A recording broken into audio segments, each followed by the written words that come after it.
I move on to our viewer queries. There's a good news coming on the inflation front. India CPI cools off in April, and the number that's coming in for the month is 4.7% inflation in April, and this is a drop which was more than expected. If I have to give you a breakdown of this, then the food price inflation has come down to 3.84% as compared to 4.79% at March, and rural inflation has down to 4.68%. Now, this was a number that was on watch, and that's as compared to 5.51% in March. And urban inflation too has cooled down at 4.85% versus 5.89% in March. And housing prices, in fact, there's a rise over here of 4.91%. Also, quickly, if we can just read out the March industrial production, which has gone up 1.1% versus 2.2% year on year. So these are the crucial numbers which are coming in, and we'll be discussing this. Maithili Pushnurmat. Maithili, good evening and welcome to the show. So clearly the CPI data looks like inflation has dropped down, which is slightly more than expected. How do you read it? Inflation number prima facie looks quite good. It's 4.7% for the month of April, and that's certainly good news because it's come below 5% after close to 18 or 19 months now. So that is good news prima facie. I say prima facie because the main reason why the number has come in so low is because the base, that means the comparable number a year ago, was as high as 7.9%. It was the highest in 8 years. So because it's built, compared, you get an inflation number by comparing it to what it was previously, it looks very good. But having said that, the fact is that the base was high for quite a few months. So this is prima facie good news, particularly if you combine it with the fact that food inflation has also come down. It's just 3.8%. Overall, it is good news, but we cannot relax our guard simply because there are two big imponderables. One is the monsoon. One doesn't really know what the monsoon is going to be like. We've already seen the impact of high food milk prices, and that is not going to go away easily. At the same time, we also have the continued uncertainty about oil prices. So overall, it will be much too early for us to relax our guard. So inflation, yes, prima facie, it's come down, but driven primarily by the base effect. So yes, we cannot relax our guard, but going forward, the RBI can point to these numbers and say this is another reason for us to pause once again. Whether it will do that remains to be seen, because the next meeting is only in the month of June.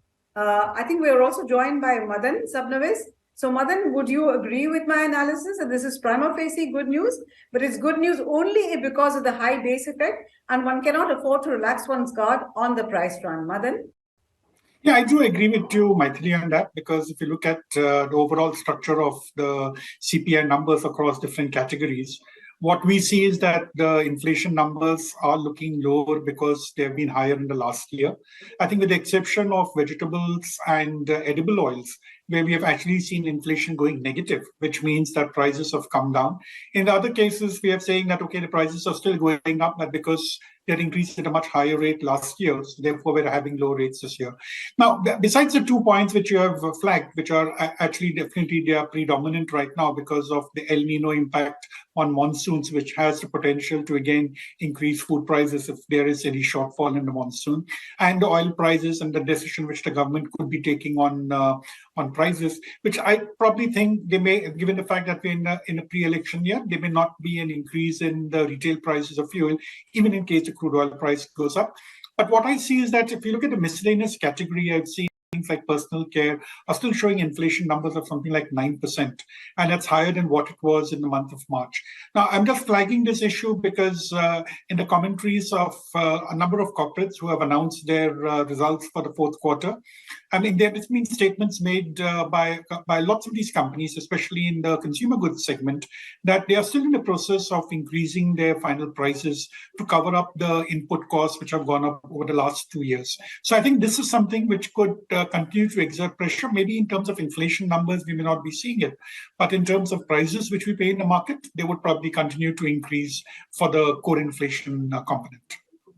But Madan, how do these numbers, inflation numbers, gel with the fact that IIP has come in at an abysmally low number, 1.1%, given the fact that we've been waiting for industry to recover, and even if you factor the probability of the IIP numbers being distorted and things like that, then the two numbers just don't seem to gel. if your index of industrial production is falling so dramatically, then one would not expect inflation numbers to be where they are, especially if you look at services. Why is it that the numbers just don't seem to make sense when you put them together? No, in fact, I think the bigger puzzle out here is that we're constantly saying the PMI numbers are showing that things are improving. Now, in the month of March, this is the last month. Normally, companies tend to increase their production to meet targets. But I think what's happened in this particular financial year is that on account of the pent-up demand, companies have been ramping up production in the earlier months. And now you reach a stage, this again holds more for the consumer goods segment, where we have seen that you've built up a large amount of inventory, and there's not been this incentive to start increasing production in the month of March because of the fact that the holding cost of inventory has also gone up on account of interest rates going up. So I think that combined with the fact that demand has actually fallen, so that is coming through in your consumer goods segment, which are continuing to show these negative growth rates. So I think that's what's happening in terms of the supply side. So I think there are different sets of factors which are affecting both the inflation numbers as well as the IIP numbers. IIP is more related to demand, but if I look at CPI, I think it's more of the cost side factors which have been making the numbers look better or worse.